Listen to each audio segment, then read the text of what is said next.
Hi, this is Ankit Tiwari और आप देख रहे हैं मेरा YouTube channel motivation blog. Hello friends, आज का ये वीडियो सभी इंडियन रेलवे से जुड़े सभी स्टूडेंट्स जो भी इंडियन रेलवे का एग्ज़ाम देते हैं या आगे आने वाले टाइम में देना चाहते हैं उन सभी से रिलेटेड है। जैसा कि आप सभी जानते हैं, मिनिस्ट्री ऑफ रेलवे की तरफ से एक सर्कुलर आया है और इसमें पोस्ट सरेंडर को लेकर बात की गई है। ये पोस्ट सरेंडर के बारे में जब से वेटिंग लिस्ट कैंडिडेट आए और पिछली बार कोविड आया पिछले साल, वहाँ पर पोस्ट सरेंडर की बात की गई, तब से ये पोस्ट सरेंडर वाली बात लगातार बार बार सामने आ रही है। और जिससे जितने भी वेटिंग लिस्ट कैंडिडेट्स हैं या जो नई भर्ती का उम्मीद लगाए बैठे हुए स्टूडेंट्स हैं, उन सभी को इस चीज़ से लेके काफ़ी परेशानी होती है कि ये आखिर हो क्या रहा है। और धीरे धीरे अगर सारी सीटें ही सरेंडर कर दी जाएंगी तो कैसे रेलवे में जॉब मिल पाएगा और कैसे वेटिंग लिस्ट क्लियर हो पाएगी। तो हम जरा देखेंगे कि आखिर ये है क्या, ये नया सर्कुलर में दिया क्या हुआ है और इसका वेटिंग लिस्ट या नई भर्ती पे क्या असर पड़ेगा, उसके बारे में भी हम देखेंगे। तो ये ऑफिशियल है, वो आपको मैं दिखाऊंगा और क्या इसका फ़र्क पड़ेगा वो भी दिखाऊंगा। तो ये आपका नोटिस है।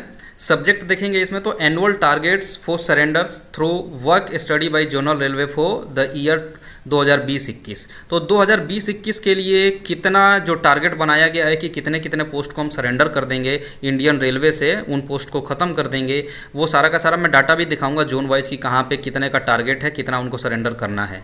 तो चलिए सबसे पहले एक बार बात करते हैं इसमें लिखा क्या है। तो देखिए, इसमें मैं पूरा अब ये पढ़ूंगा नहीं, एक ओवरव्यू आपको दे देता हूँ। तो इसमें क्या कहा गया है कि आप इंडियन रेलवे में टेक्नोलॉजी को यूज करके और कितनी सीटों को ख़त्म कर सकते हैं, कितने डिमांड को ख़त्म कर सकते हैं, उन सभी का डाटा एनालिसिस करके और जो भी ऐसी पोस्ट हैं जिनकी डिमांड नहीं है, जिनकी ज़रूरत नहीं है, वो ख़त्म किया जाए। तो सबसे पहले जो स्टूडेंट्स के मन में डाउट है कि भाई इससे वेटिंग लिस्ट क्लियर नहीं होगा या बहुत ज़्यादा फ़र्क पड़ेगा, देखो ऐसा है, पिछली बार भी ये हुआ था।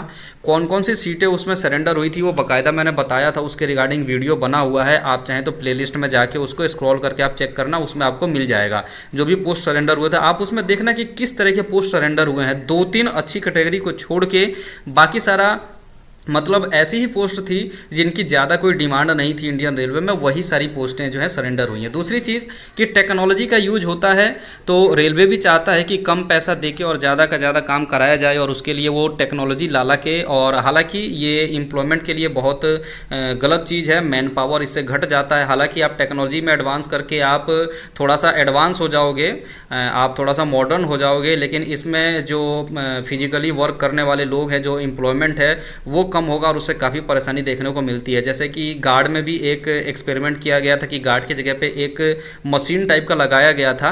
हालांकि वो बहुत फेलियर हुआ, एक बहुत बड़ा हादसा भी रेलवे में हो गया था उस मशीन को लेके। अलग अलग डब्बे बट गए थे, अलग अलग डब्बे कट गए थे और ट्रेन काफ़ी दूरी तक बिना डब्बों के आगे चली गई थी और वो इंफॉर्मेशन तक नहीं मिल पाया था। तो नुकसान भी है बहुत सारा ये टेक्नोलॉजी का, लेकिन रेलवे अपना अपग्रेड करता रहता है धीरे धीरे।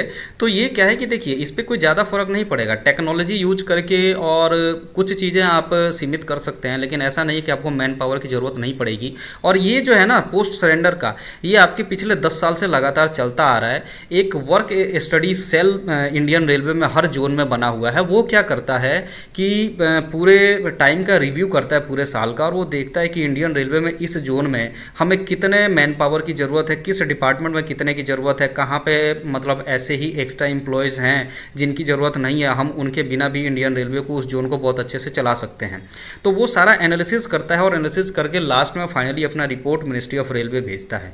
फिर मिनिस्ट्री ऑफ रेलवे बोर्ड जो है वो उनको इजाज़त देता है, वहाँ से मतलब अप्रूवल, एक लेटर पास किया जाता है जिसमें उस जोन को बोला जाता है कि आप इन सीटों को, इन पोस्टों को आप सरेंडर कर दीजिए, और वो जोन उस पोस्ट को जीएम के थ्रू सरेंडर कर देता है। तो ये प्रोसेस पिछले 10 साल से लगातार चलता आ रहा है, ये कोई भी नई चीज़ नहीं है।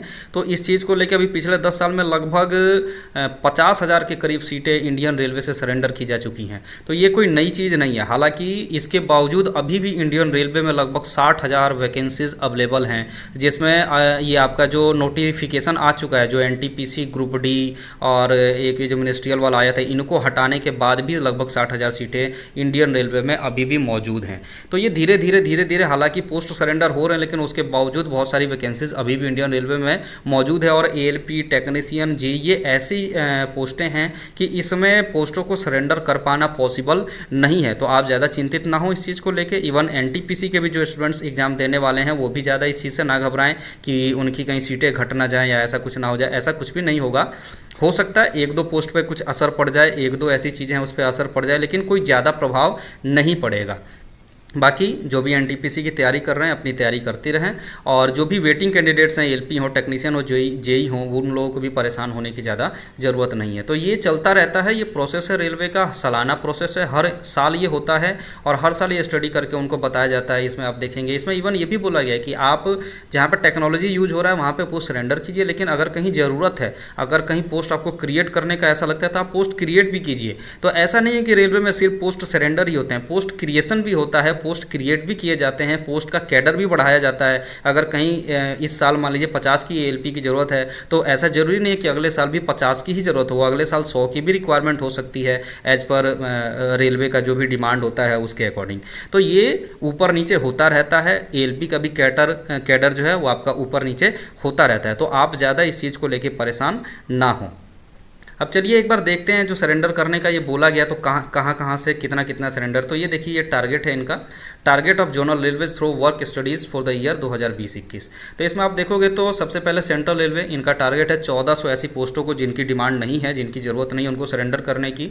दूसरा Eastern Railway 1300, East Central Railway 400, ECOR East Coast Railway ये इनका 500, Northern Railway 2350, NCR North Central Railway 400, NER North Eastern Railway 750, NFR North Frontier Railway 650, NWR North Western Railway 600, Southern Railway SR 1300, South Central Railway 900, SCR South Eastern Railway 900, SECR South Eastern Central Railway ये आपका 500, SWR south western railway इनका 300, western railway का 900 और waste central railway का 300। तो ये total आपके जो 16 जोन है इन सभी का दिया हुआ है और लगभग ये 13,500 के करीब पोस्ट को सरेंडर करने जा रहे हैं। लेकिन आप ऐसा भी देखेंगे कि बहुत अलग अलग आपके रेलवेज में कुछ सीटें सरेंडर भी की जा रही हैं, तो कुछ सीटें क्रिएट भी की जाएंगी, कुछ ऐसी जिनका डिमांड बढ़ेगा उनका क्रिएट भी किया जाएगा। इसमें से स्पेशली जो जेई वाले कैंडिडेट अगर इस वीडियो को देख रहे हैं तो उनको बता दूं, उनका ट्रैक मशीन की डिमांड आपकी काफ़ी हाई होने वाली है आगे आने वाले समय में। ट्रैक मशीन का काफ़ी ज़्यादा डिमांड रहेगा, तो ट्रैक मशीन वालों के लिए जो वेटिंग लिस्ट में अभी हैं स्टूडेंट्स, उनके लिए बहुत अच्छा गोल्डन अपॉर्चुनिटी हो सकता है, उन सभी की वेटिंग लिस्ट भी क्लियर हो जाए जेई में। तो ऐसे ऐसे ये पोस्ट ऊपर नीचे सरेंडर और क्रिएशन ये सब चलता रहता है, रेलवे का प्रोसेस है, सालाना प्रोसेस है। तो इस चीज़ को लेके ज़्यादा आप लोगों को परेशान होने की ज़रूरत नहीं है। तो ये जो भी नया सर्कुलर था उसके बारे में मैंने कंप्लीट डिटेल आपको दे दिया है। बहुत बहुत धन्यवाद।